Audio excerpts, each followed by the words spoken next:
Whew. I'll just put that right there.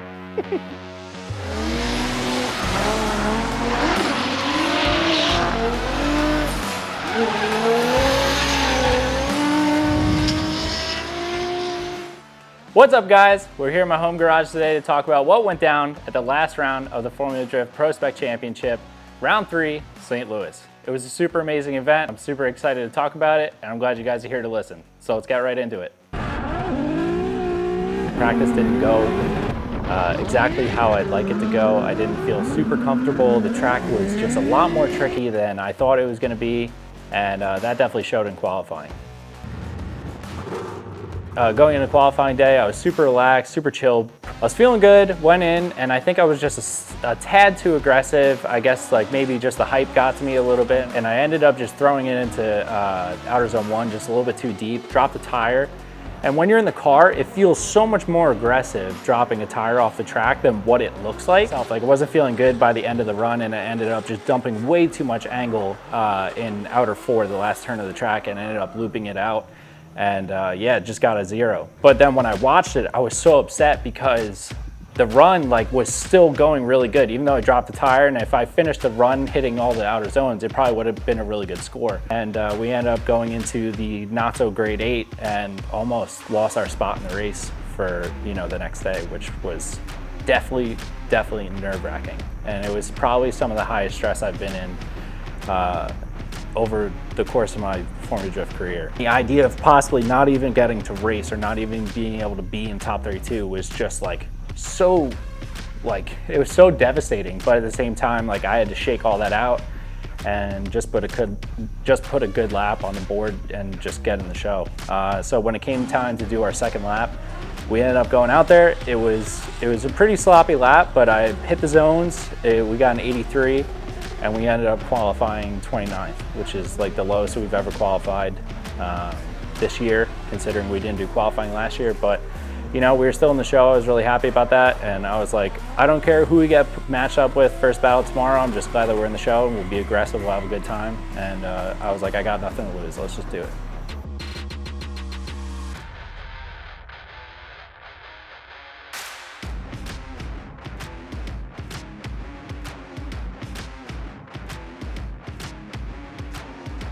Going into the day competition, like I said, I was just happy to be in the show. Went into practice just trying to be aggressive, trying to chase everybody the best I can. Since we qualified lower, that meant everyone that qualified higher than me was gonna lead first. So we'd be chasing first every battle of the day, most likely. So we just focused on getting good chases, being aggressive, and trying to just get as much points as we can following somebody. So practice went well in the morning, then we went right into our battle with Austin Mata. Definitely a heavy hitter to get first battle, top 32, so we definitely had our work cut out for us. Any other time that I've ever driven with Austin, his car is always super fast, and he's usually really dialed on the track. I knew that we had to have the car turned up, definitely had to have it fast, and I had to be really aggressive in the chase with him. And I definitely went out there and I was aggressive, and we ended up crashing into each other in turn 2, basically right by the inner clip. I ended up colliding into him. We got tangled into each other, and I thought that was it for us right away. And it's so tough when you're in the car to tell whose fault it was, but just because I hit him and we both spun out, I felt like it was my fault. But after talking with Scott, my spotter, and seeing the replays, we got double fault. So this is the first time I've ever heard of this in FD, is 2 drivers sharing the fault of a coincidence on the track. So they claimed I was on a tighter line and Austin wasn't fully on throttle, and then we collided, and that was that. So from there, we were just all right, let's just go and do a really solid lead lap, and that's what I tried to do, and went out there, we did it, and it ended up working out in our favor. We ended up, getting the win, and looking back on it, it's definitely not an ideal situation of trying to get the win, because I would have loved me and him just do a crazy battle together and then just get the win that way. So I kind of felt for Austin in that aspect, but at the same time, I was still happy that we got the win. We're getting to move on.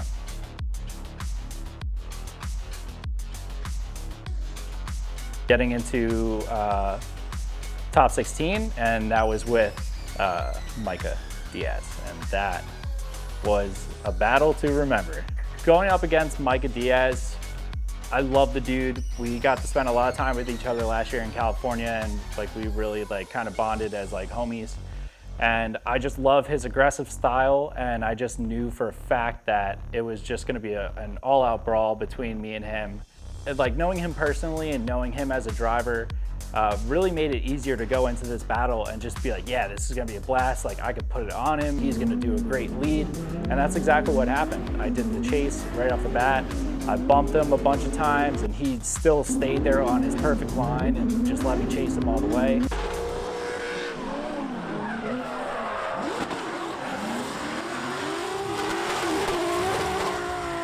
And then it went into my lead. So we had the advantage up until the last turn. I ended up just dumping a bunch of angle on it, driving off outer 4, and that was just enough for the judges to be like, yeah, like Mike's chase was better than Diaz's chase, but he screwed up on his lead. So that ended up going into one more time, which I was totally fine with, because like I was saying, like I want to win the right way. So I'm glad that didn't get like a bad call, and then me and Micah had any like tough love over it.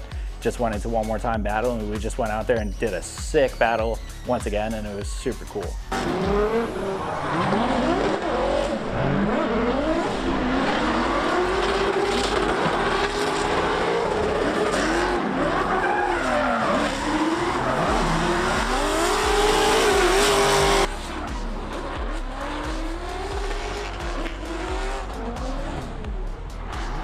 But going into the one more time battle, I basically just had the same mindset, just gonna go out there, be aggressive.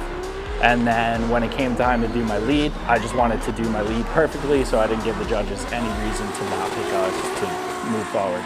Micah was definitely the highlight of the race, because like I really love the dude, and like it was just so exciting. I was like screaming over the radio, and like right after I like ran over to his pit, and I was like, yo dude, like I was like, I love driving with you. And he was just super chill, and like obviously he didn't want to lose, which I understand. I would be in the same position if I was in his shoes, but super cool about it, really enjoyed it. And we were looking at all the marks on his door for me hitting him a bunch. And yeah, he just told me, he's like, all right man, well now you got to go win. And you know, hearing that from your homie, you're like, yep, I want to win for you. So it was definitely really cool.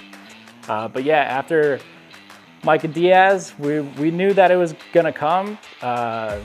Went into the top 8, and yeah, we got Dimitri, points leader of the season. And it's the first time that me and Dimitri ever battled against each other. Dimitri is definitely no joke, and he's really good, especially on his lead laps and his chases. He's super aggressive, and like even Scott was like, all right, we got Dimitri, so you got to be like on point. When it came time to do our chase, I was just in that same aggressive mindset, and I was like, I know he's gonna have all the zones filled, so he's gonna give me the opportunity to get up on him. That's exactly what I did. And you know, same situation, kind of like with me and Austin, we went into outer 2, and right as we came into inner clip, I hit Dimitri, and it just pushed me offline, added a bunch of angle to the car, ended up looping it out, and I thought that was like it again. I was like, well, that sucks. All right, but like I try to use that as like, don't let it get under your skin. You still have another lap, just go do a killer lead.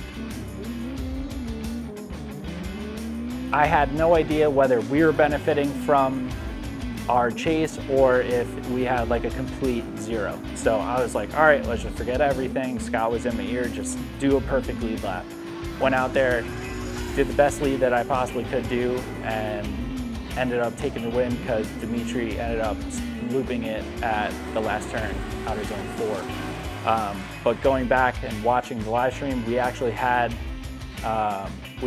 benefited from the collision of me and Dimitri, because they saw that Dimitri slowed down just a little bit in a zone that wasn't a decel zone. Again, you know, it's not really a way that we want to win, but we'll take it. Good job, I was just glad that, you know, after that we took out the points leader and we're going into the top 4. And Steve came right up to my door after I beat Dimitri, and he was like, hey man, he was like, we're gonna go up against each other. And you know, Steve's a longtime friend of mine, and it's so awesome getting to be in the show for this long, because it's so funny because you think the stress and like how you feel about what you need to do and, you know, all this like build up tension of like trying to win, it actually kind of like goes down a little bit. You actually like feel just more happy, you're like more relaxed, you're like, all right, we're on a tear, we're doing good, and like, not to mention getting in battle like your homies like Steve. So he came up and he was like, yo man, we're gonna get it. And I was like, hell yeah, this is gonna be awesome. It's feeling really good. Again, we got the chase right off the bat just because of our qualifying score. Was super aggressive with Steve. I don't think I hit him in 2, but I did hit him. Like I said, I hit everybody. But he was like really fast. So it was really awesome because I got to have the hammer down the whole lap chasing him. And then it was going really well. A little bit of a gap on outer 3. And then when it came time to switch back, I like was floored, and having that gap, you're trying to catch him. So I was really aggressive into 4, the last outer zone. And Steve ended up actually just dumping a bunch of angle. And there was really nowhere for me to go, and he basically just slowed up all the way, and I ran right into his back wheel with my door. It was actually like, I'd say probably the hardest hits I've ever had in like drifting, other than crashing this car behind me. But yeah, again, like there's so much going on, you don't know whether or not it's your fault.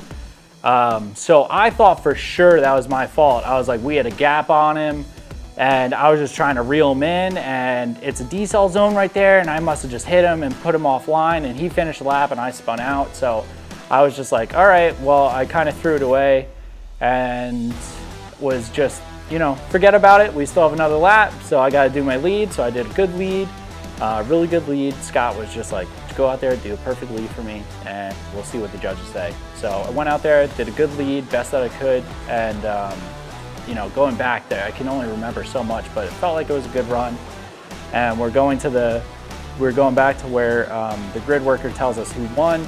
And I literally just said it to the guys. I was like, hey guys, like if we go out right now, like I just want to say like I'm super proud of what we did today. I'm really happy with how aggressive we were. And you know, it's just, I was really happy because we did better than we did last year. And I thought like we threw it away by hitting Steve.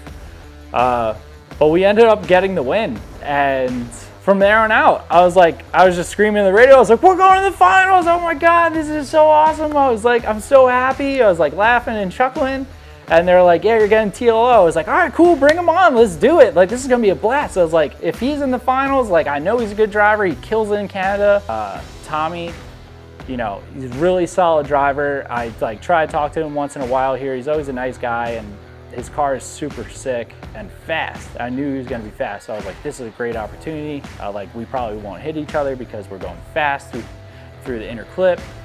And that's exactly what happened. I chased him, and he was super fast. Our chase was really good. I followed him really good. I was hitting all my zones, and I felt really good about it. Out there for the judges to pick apart, he's like, but it was still good enough. He's like, just go and do a perfect lead lap. That's like what Scott kept on telling me. Every time, no matter what chase I was doing, he's like, just go give me your perfect lead lap. And I was like, all right, that's what we're gonna do. Threw it in. I knew he was gonna be fast, so I figured he was gonna stick with us the whole time, and he definitely did a really solid chase. I definitely didn't do the best lead because, again, that last turn, that outer 4, it's like I would just throw too much angle and it would push me off the outer zone. So threw it in from outer 3 into outer 4, ended up whacking the back of my car on the wall.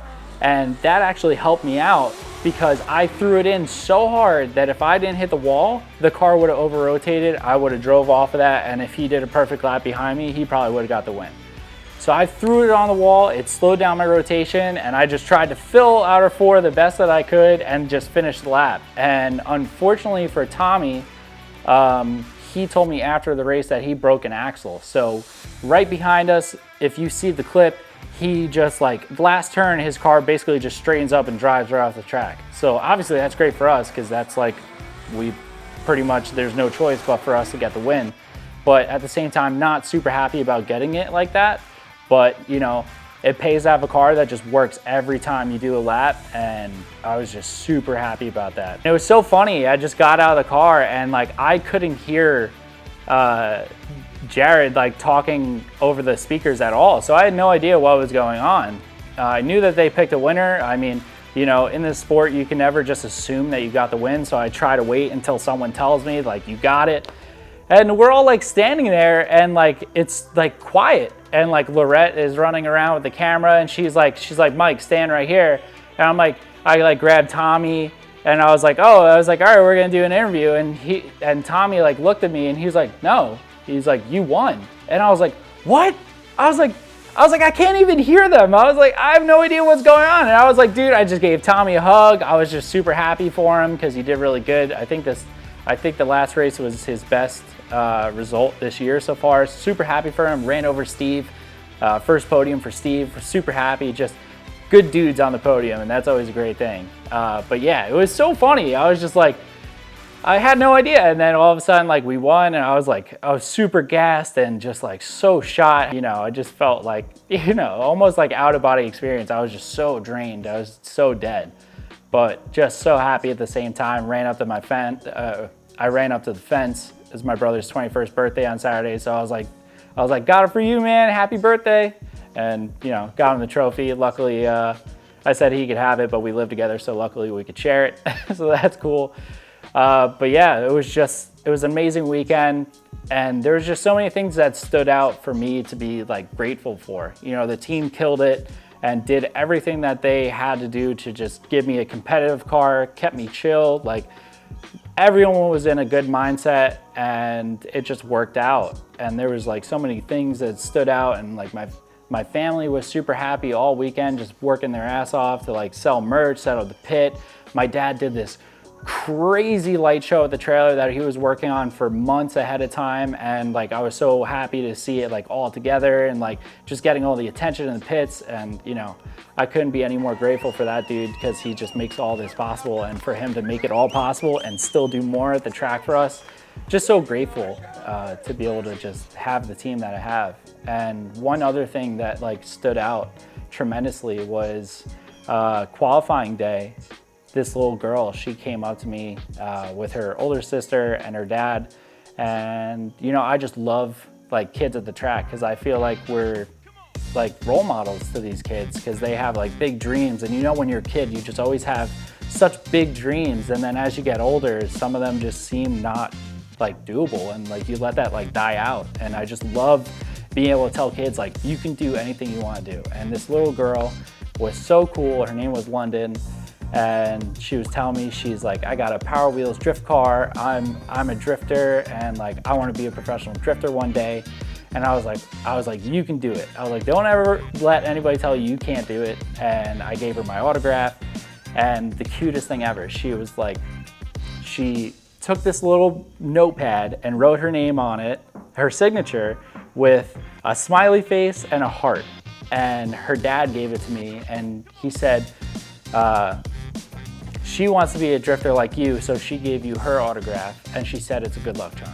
So took that, and Scott told me, he's like, you need to keep that, like do something with it. He's like, that's no joke. Like that's a good luck charm. And like, just took it, taped it to my dash, and like every battle, like it just was so refreshing to be like, there's kids out there that are like looking up to you and like super happy about like being able to watch this and dream about big things. And I was like patting my dashboard. I was like, come on. I was like, I want to bring you to the podium so bad. And that's gonna say that forever. I wish I could find the little girl right now because I'd want her right up here with me. To be able to get the win for my team, my family, and especially that little girl who gave me the coolest freaking lucky charm ever that is literally going to stay on my dash forever.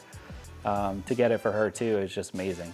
But I'm just so grateful. It was just an amazing race. I know I sound like a broken record saying how grateful I am, but it's just unreal, the support that I have at the track and off the track.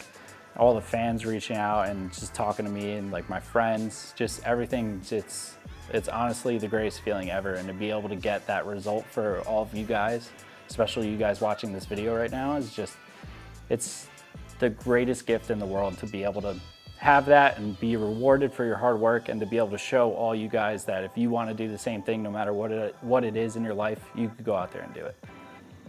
So again, just gonna say how grateful I am. I couldn't have done it without my crew. I couldn't have done it without my family, not to mention my partners, just making sure that we have the greatest car out in the field. It's so stout and strong, had no issues with it all race. I couldn't have done it with them, and all of you guys just showing your support and love and just keeping me in such a good headspace in that car. I'm just super appreciative. So yeah, thank you guys so much. I'm so glad that I got the win for you guys and for myself, and we're gonna carry this momentum into Irwindale. So yeah, it's gonna be a crazy race. But thank you guys for watching this video. If you guys wanna keep up with me on Instagram, Mike Power Drift, check it out. I appreciate you guys watching this video. You could subscribe if you wanna keep yourself notified for when we're posting new videos. We have some ideas coming out. And yeah, we'll see you in Irwindale, and hopefully we'll get another one of these guys. Woo!